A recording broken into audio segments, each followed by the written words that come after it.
What was supposed to be a routine face-off instantly turned into complete chaos as Eddie Hall and Tommy Fury collided before fight night had even arrived.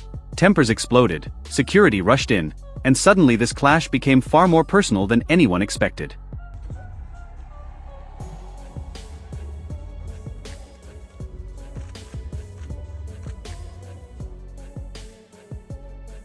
Loudmouth, who wants to be a singer, wants to be a podcaster, wants to be a YouTuber, wants to be a fighter. It's not the case. You know, I will cut through this man like Lurpak butter, and it will be over inside 4 rounds. After the heated face-off and chaotic scenes between the two men, Eddie Hall fired another warning in Tommy Fury's direction. The former world's strongest man pointed straight to the huge weight difference and insisted that one clean shot could put anyone to sleep. Eddie also sounded full of confidence about his physical condition, making it clear that he believes his size, strength and power could be the deciding factors when they finally meet in the ring. 100 plus pounds in weight difference. Yeah. 50 kilo. And I don't care who you are, if that catches you on the chin, you're going to sleep. This time around, I've got 2 biceps. Tommy Fury made it clear that, in his view, the real rivalry started between Eddie Hall and John Fury. According to Tommy, he is simply stepping in to defend the Fury name. But regardless of how this feud began, it is Tommy who now has the responsibility of backing up all the talk inside the ring. Yeah, I mean, at the end of the day, the real beef is between Eddie and my dad. You know, that's genuinely what has happened here. I'm only doing this fight because of my dad. So the real beef is between Eddie and my dad, and I'm obviously just stepping up to the plate. Tyson's on a different stratosphere. Basically, Eddie was having a pop between all the Furies. You know, he wanted to fight with a Fury. John Fury was full of confidence as he backed his son to deal with Eddie Hall on fight night. Despite the huge size difference, John believes Tommy Fury's speed, experience and boxing ability will be too much for the former world's strongest man. He also questioned Eddie's conditioning and suggested that power alone will not be enough once the fight settles into a proper boxing contest. Tommy's going to do the chinning with him, what you've seen today. Eddie Hall, when Tommy's fought, he's not going to want that again. You don't know what he's in for. He thinks because Tommy's small, Tommy's like a pocket rocket, isn't he, compared to him? And I got that body belt on, I'm feeling the power. You can't take that. That's why he wants to do 2-minute rounds, isn't it? Eddie Hearn admitted that things may have crossed the line, but he also recognized the reality of the fight business. The confrontation instantly grabbed headlines and brought even more attention to an already explosive matchup. While some fans criticized the scenes, others saw it as proof that emotions are running high. One thing is certain, far more people are talking about Eddie Hall versus Tommy Fury after that incident. Yeah, I mean, listen, it's boxing, it's family. John's John. Both goading each other. Both very personal. Both means a lot to everybody. Shouldn't have done it. Eddie Hall did not hold back here, taking direct aim at Tommy Fury's mentality and behavior. Hall believes Tommy has never faced someone with his level of physical threat and power. From Eddie's perspective, the face-off revealed cracks in Tommy's composure. Whether that is genuine confidence or pre-fight mind games remains to be seen, but Hall is clearly trying to apply pressure long before the opening bell. I don't know if this weigh in the face-off is a good idea. He's obviously just a wild man, and this is the problem. He's had these 3 fights, he thinks he's had 3 fights, he thinks he's had the adrenaline dump. He's not been in the ring with someone that's actually going to take his head off yet. He's a little boy, he can't control himself, he's a little baby. As soon as someone stands up to him, he shits himself, evidently. According to Eddie Hall, his frustration had been building for a long time before things finally exploded. Hall accused the Fury camp of talking tough while constantly creating drama outside the ring. In his eyes, actions matter more than words, and that frustration ultimately helped spark the rivalry. It also explains why this fight now feels deeply personal rather than just another boxing event. And then I was just so fed up. I was trying to get in nowhere with these guys. I'm like, look, you talk the talk, you fucking walk around headbutting and smacking people and punching windows and whatever else. I said, well, why don't you guys fucking put your money where your mouth is for once and fucking do something? Tommy Fury responded by bringing the conversation back to boxing fundamentals. While Eddie Hall continues to highlight his size and strength, Tommy believes skill, timing and ring experience are what truly decide fights. It is a fair point because boxing history is filled with examples of bigger men being outclassed by better technicians. Tommy seems determined to prove that lesson once again when they finally meet in the ring. If strong men, being the strongest man in the world and picking up half a ton meant you was the best fighter of all, everyone would be a world champion, wouldn't they? If being big and strong meant you could fight, everyone would be a world champion. But in this game, it's not about how much weight you can lift. It's not about how strong you are. There's a ton more things to the fight game. And that's what I'm looking to show Eddie on the night. John Fury doubled down on his belief that Tommy Fury's boxing ability will completely neutralize Eddie Hall's size advantage. While he did give Eddie credit for accepting such a risky challenge, he also suggested that the former world's strongest man has very few paths to victory. From John's perspective, Eddie will be chasing one big punch while Tommy relies on movement, timing, and experience. It is a classic power versus skill matchup, and the Fury camp clearly believes that boxing fundamentals will win every time. You don't know what he's in for. He thinks because Tommy's small, Tommy's like a pocket rocket, isn't he, compared to him? And I got that body belt on, I'm feeling the power. He can't take that. That's why he wants to do 2-minute rounds, isn't it? He can't do the 3. I can't blame him. You've got to give Eddie all props because he's not a fighter. He's going to get in with Tommy knowing full well what can happen to him. And the only thing he's going to try and do is swing. Wade Plemons offered a more technical breakdown of the fight and highlighted the biggest concerns surrounding Eddie Hall. While nobody doubts Eddie's power, Wade believes the real issue is whether he can land that power against a trained boxer. According to his analysis, constantly loading up on big shots could actually work against Eddie by making him predictable and draining his energy.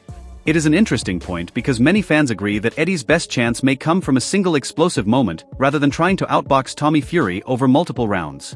Pull off a miracle right hand. What I'm seeing makes me even more skeptical that that's possible because he doesn't understand space and distance. He doesn't understand timing and rhythm. He doesn't understand how valuable his right hand is.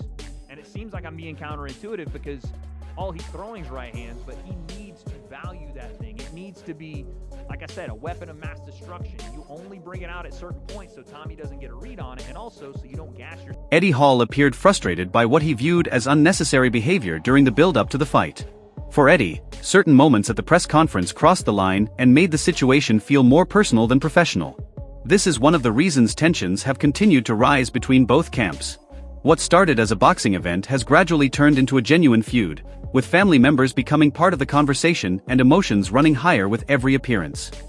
We're doing a press conference. You see, my mum's here. You don't see my mum shouting in the audience, shouting shit at me in foreign language. Could have called me a cunt or anything, I don't know. Zip it. Eddie Hall continued to explain the frustration that eventually led to the confrontation with the Fury family. He painted a picture of someone who had simply grown tired of the constant headlines, outbursts and verbal exchanges surrounding John Fury. Whether fans agree with him or not, it is clear that Eddie genuinely believes he was standing up to behavior that nobody else wanted to challenge. That mindset could be a major factor heading into fight night because Hall seems emotionally invested in proving a point, not just winning a boxing match. He's just a fucking idiot.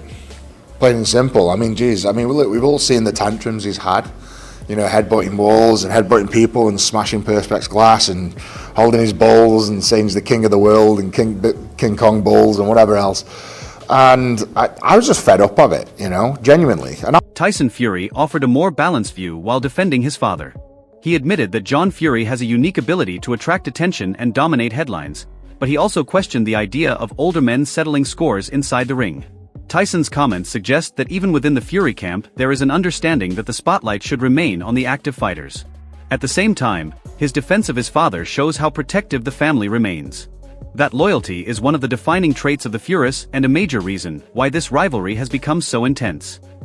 Both of them. They need to fucking have a better sense and show some professionalism in this game. Johnny Nelson looked at the situation from a different angle and focused on John Fury's emotions rather than the actual confrontation itself. According to Nelson, John is the type of person who reacts in the heat of the moment and sometimes allows his emotions to take control. He suggested that there may have been a point where John Fury realized things had gone too far, but by then the damage had already been done. What makes this interesting is that the spotlight is no longer only on Eddie Hall and Tommy Fury. John Fury has become one of the central talking points of the entire build-up. Every appearance, every interview and every reaction is now being closely watched by fans and media alike. That creates extra pressure on the Fury camp as they try to keep the attention focused on Tommy's performance inside the ring rather than the controversy outside of it. The pressure is now on John to behave himself. He's distracted a lot of attention and talk, and I'm quite sure someone will have a word with him out. The authorities will have a word with him. Simon Jordan did not hold back with his assessment and delivered one of the strongest criticisms of John Fury's behavior.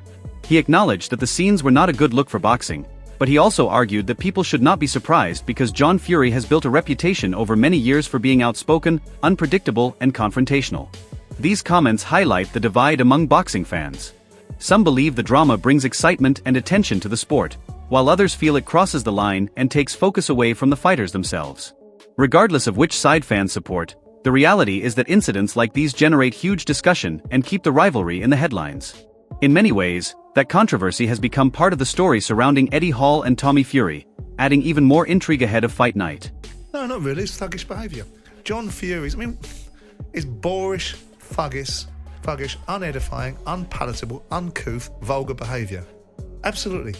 But what do you expect from John Fury? Well, John Fury's been in prison for gouging someone's eyes out. What did you expect him to do? Convert into a Samaritan? Is it a nice look? No. Was it a nice look over the years in boxing about so many things? This ridiculous sentimentalising of society, expecting everyone to behave in their best version of themselves. Wade Plemons approached the topic from a practical boxing perspective and questioned the reality behind some of the talk surrounding John Fury. While John often speaks with complete confidence and presents himself as ready for any challenge, Wade believes age and conditioning would become major factors in a real fight scenario. His argument was simple. Confidence can take a fighter a long way, but stamina, preparation, and physical condition ultimately decide what happens when the bell rings. Although the comments are aimed at John Fury rather than Tommy Fury, they still add another layer to this ongoing feud. The Fury family has been heavily involved in the build-up, and every opinion about John inevitably becomes part of the wider conversation. As fight night gets closer, the debate continues to grow, with supporters and critics both making their voices heard. I love that John is just so confident in himself. He would gas inside of 2 rounds. 2 rounds, but if he even made it 2 rounds with Carl Froch, he would gas probably in the first round. He's 60 years old. I'm not saying he couldn't hobble about for 4 rounds or something, but he would be gassed inside of 2. Because the way that John runs... As fight night draws closer, the biggest question remains whether Eddie Hall can turn his unbelievable strength into a fight-winning weapon or whether Tommy Fury's boxing experience will once again prove the difference. Eddie has made it clear that he believes one clean punch changes everything, and with the massive size advantage he brings to the ring, that threat cannot be ignored. At the same time, Tommy Fury enters this fight with far more boxing experience and the confidence that comes from competing under the brightest lights. Mentally, both men appear fully locked in, but this rivalry has become about far more than just 2 fighters. Pride, reputation, and months of heated exchanges are all on the line. If Eddie Hall pulls off the upset, it would be one of the biggest moments of his combat sports journey and silence many doubters who believe skill will always beat power. But if Tommy Fury delivers a dominant performance, he will prove once again that boxing is about much more than size and strength alone. One thing is certain, after all the chaos, confrontations, and trash talk, somebody must back up their words when the bell rings. Who do you think wins this fight, Eddie Hall or Tommy Fury? Let us know your prediction in the comments below, and don't forget to like, subscribe, and turn on notifications for more boxing updates.